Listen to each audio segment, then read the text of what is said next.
नमस्कार दोस्तों, मैं हूं डॉक्टर अमरीश खारी और आप देख रहे हैं डॉक्टर खारी। इस वीडियो में हम जानेंगे होम्योपैथी दवाई सल्फर के बारे में। इस वीडियो में हम जानेंगे कि ये दवाई कहाँ यूज़ की जाती है, यानी किन सिम्टम्स और किन लक्षणों में यानी किन बीमारियों में ये दवाई हम पेशेंट को देते हैं। जानने के लिए वीडियो पूरा देखें। अगर आप हमारे चैनल पर नए हैं तो चैनल को सब्सक्राइब कर लें ताकि आने वाली हेल्थ रिलेटेड वीडियो से आप अपडेटेड रहें। इस दवाई के बारे में बात करें तो ये दवाई काफ़ी सारी डिजीज़ में हम पेशेंट को देते हैं। ये दवाई ख़ास तौर पर स्किन सिम्टम्स यानी स्किन डिजीज़ में इसे हम देते हैं। इसके अलावा यूटीआई यूरिनरी ट्रैक इन्फेक्शन में देते हैं, हेडेक में देते हैं और पाइल्स जैसी बीमारियों में भी ये दवाई दी जाती है। अब इसके सिम्टम्स जान लेते हैं, किन बीमारियों में इसके क्या सिम्टम्स होने पर पेशेंट को ये दवाई देनी चाहिए। दोस्तों, स्किन सिम्टम्स की बात करें तो ये दवाई स्किन की किसी भी डिजीज़ में तब दी जाती है जब पेशेंट की स्किन पर बहुत ज़्यादा खुजली देखने को मिलती हो। खुजली के साथ साथ पेशेंट को बर्निंग सेंसेशन यानी जलन भी देखने को मिलती हो।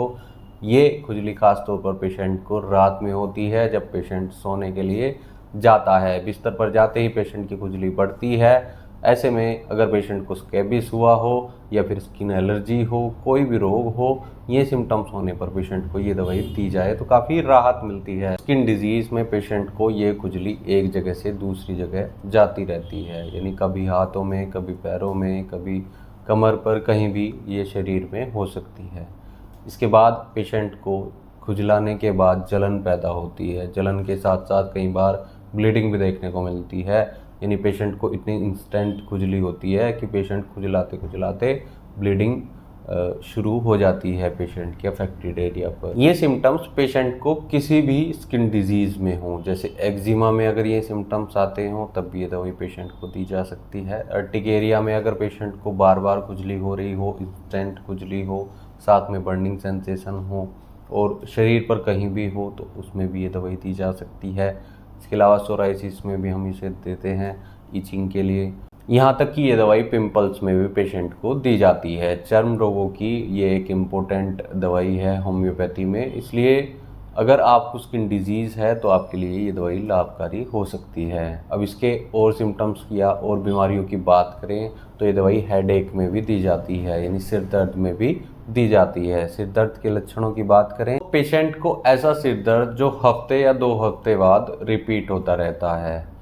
ऐसे सिर दर्द में पेशेंट को थ्रोम्बिंग पेन देखने को मिलता हो, थ्रोम्बिंग टाइप पेन हो और ख़ास तौर पर पेशेंट का जो टॉप का हिस्सा होता है सर का, वहाँ दर्द हो रहा हो, सेंसिटिव टू टच हो, टच करने पर पेशेंट का दर्द बढ़ता हो, पेशेंट को सिर दर्द में माथे और आंखों पर भी तनाव देखने को मिलता हो, टिंगलिंग सेंसेशन देखने को मिलती हो। इसके अलावा जब पेशेंट खुली हवा में जाता है या चलता है तो उसका सिर का दर्द बढ़ता है। ऐसे लक्षणों में सिर दर्द के अगर पेशेंट को सल्फर दवाई दी जाए तो काफ़ी राहत मिलती है। ये दवाई स्किन एलर्जी के साथ साथ पेशेंट को अगर आईज़ में एलर्जी हो जाए जिसके कारण खुजली हो रही हो, बर्निंग सेंसेशन हो, रेडनेस हो या स्वेलिंग देखने को मिलती हो तो उसमें भी ये दवाई बहुत असरदार रहती है। अगर पेशेंट को आंखों में लालपन हो, खुजली हो और जलन हो तो उसको भी दवाई ठीक करती है। ये दवाई हम पाइल्स में देते हैं। पाइल्स के ऐसे पेशेंट जहाँ कॉन्स्टिपेशन बहुत ज़्यादा देखने को मिलती हो और पेशेंट को रेक्टम एरिया पर, जो रेक्टल एरिया होता है, वहाँ खुजली देखने को मिलती हो और साथ में कई बार जलन भी देखने को मिलती हो, स्टूल बहुत ज़्यादा हार्ड हो या फिर कई बार पेशेंट को लूज मोशन पे बीच बीच में लगते रहते हों, तो ऐसे केस में ये दवाई देने से पेशेंट को पाइल्स यानी बवासीर में काफ़ी राहत मिलती है। दोस्तों, पाइल्स में पेशेंट को अगर स्मार्टिंग पेन हो, स्टिचिंग पेन हो और रेडिएटिंग पेन हो, बर्निंग सेंसेशन देखने को मिलती हो, वहाँ स्वेलिंग देखने को मिलती हो और पेशेंट के जो मस्से होते हैं वो बहुत ज़्यादा सूज कर बड़े हो गए हों, तो ऐसे लक्षणों में ये दवाई बहुत असरदार रहती है।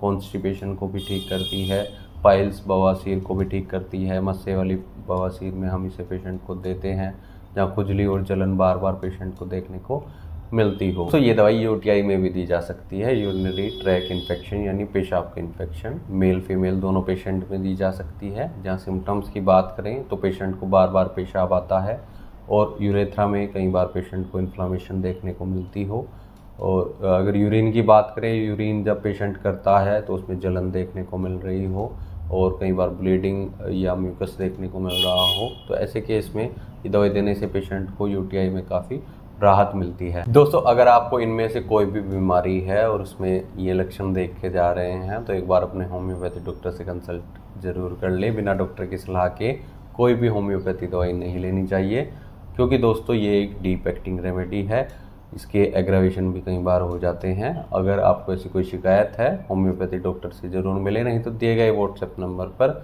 हमसे संपर्क कर इलाज या सलाह ले सकते हैं। वीडियो देखने के लिए धन्यवाद। चैनल को सब्सक्राइब करें और कमेंट सेक्शन में हमें ज़रूर बताएं कि हमारी वीडियोज़ आपको कैसी लगती हैं। Thank you.